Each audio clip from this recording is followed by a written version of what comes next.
Hello guys, welcome छ मेरो च्यानलमा। आज चाहिँ हामी सुदाचुली इलामको हात्तीलेदा भन्ने ठाउँमा चाहिँ शिवरात्रि मेला लागिरहेछ। त्यहाँ जाँदैछौँ। आज मेलाको दृश्यहरू हेर्न सक्नुहुन्छ कस्तो कस्तो छ भनेर। हामी चाहिँ शिवरात्रि मेला आइसक्यौँ। यो चाहिँ हात्तीलेदा मन्दिरमा लाग्ने मेला हो। मेला त्यति ठुलो त लागेको छैन र पनि रमणीय छ, हेर्न सक्नुहुन्छ। हामी चाहिँ अहिले चाहिँ 4 बजिसकेछ है, बेलुकातिर भइसक्यो। मेलाहरू पनि सकिँदै गइसक्यो। अघि दिउँसो चाहिँ सबै मान्छे टन्नै हुन्छ, अब अहिले चाहिँ मान्छेहरू सकिसकेछ, बेलुका भयो।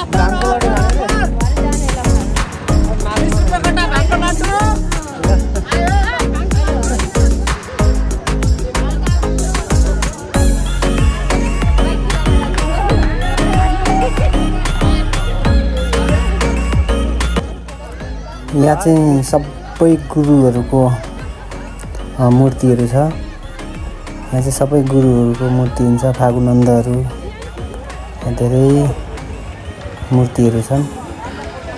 यहाँ शिवजीको पनि छ। शिवजीको टुबाट पानी झरिरहेछ। यहाँ चाहिँ सबै पहिलाका गुरुहरूको चाहिँ यहाँ मूर्ति बनाएर राखेको छ हात्तीलेदा मन्दिरमा। यहाँ महाफागुनन्दको पनि मूर्ति रहेको छ, हेर्न सक्नुहुन्छ। तपाईहरु पनि सुदाचुलीको हात्तीलेदा मन्दिरमा आएर यो हेर्न सक्नुहुन्छ।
यहाँबाट भित्र चाहिँ मन्दिर प्रवेश गर्दैछौँ हामी। यो चाहिँ मन्दिरको एरिया हो। यहाँ चाहिँ ठुल्ठुला मन्दिर, ठुल्ठुला गुरुहरू यहाँ बस्नुहुन्छ। यहाँनिर हेर्न सक्नुहुन्छ। हाम्रो दुईवटा गुरुहरूको ज्यान पनि छ यहाँनिर। र यतापट्टि चाहिँ मन्दिरै मन्दिर छन्। हाम्रो फागुनन्द गुरु हुनुहुन्छ, महाफागुनन्द। उहाँको पनि शालिग छ यहाँनिर। सबै भगवान्को शालिगहरू बनाएको छ गुरुहरूको। आज मन्दिरहरू सबै बन्द छ।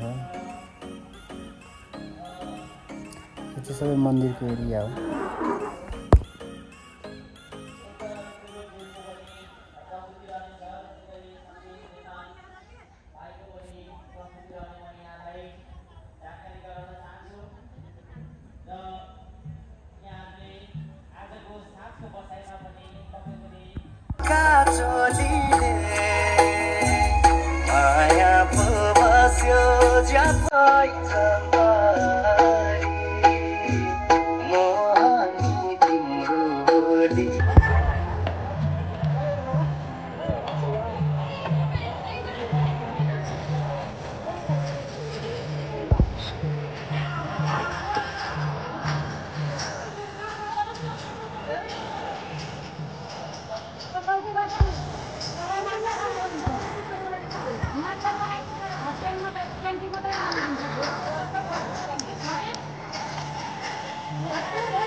अब चाहिँ रात पनि परिसकेको छ, 5 साढे 5 भइसकेको छ। अब चाहिँ हामी मेलाबाट फर्किँदैछौँ। यहाँ चाहिँ मेला पस्नुभन्दा अगाडि यता चाहिँ यहाँनिर चाहिँ यसरी बजार लागेको छ। यहाँ पनि यता फेरि अर्कै मेला छ, बुढाबुढीहरूको चाहिँ। यहाँ चाहिँ धार नाच्ने, पालम गाउने, यहाँ छुट्टै रमाइलो छ बुढाबुढीहरूको। हामी चाहिँ अब फर्किँदैछौँ, घर जान लागेको। मेला पनि भइसक्यो, अहिले चाहिँ मान्छे पनि धेरै पातलिसक्यो। अब चाहिँ हामी यहाँदेखि पनि निक्ल्यौँ।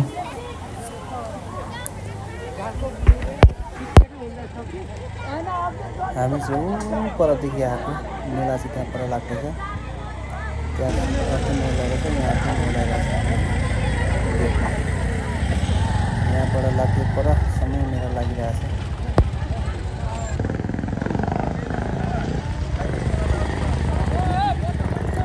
यहाँ चाहिँ यहाँबाट माथि चाहिँ चुलाचुली माथि 3 गुने जान्छ भने, यहाँदेखि माथि 3 गुने जान्छ, तल चाहिँ केर्खा जान्छ।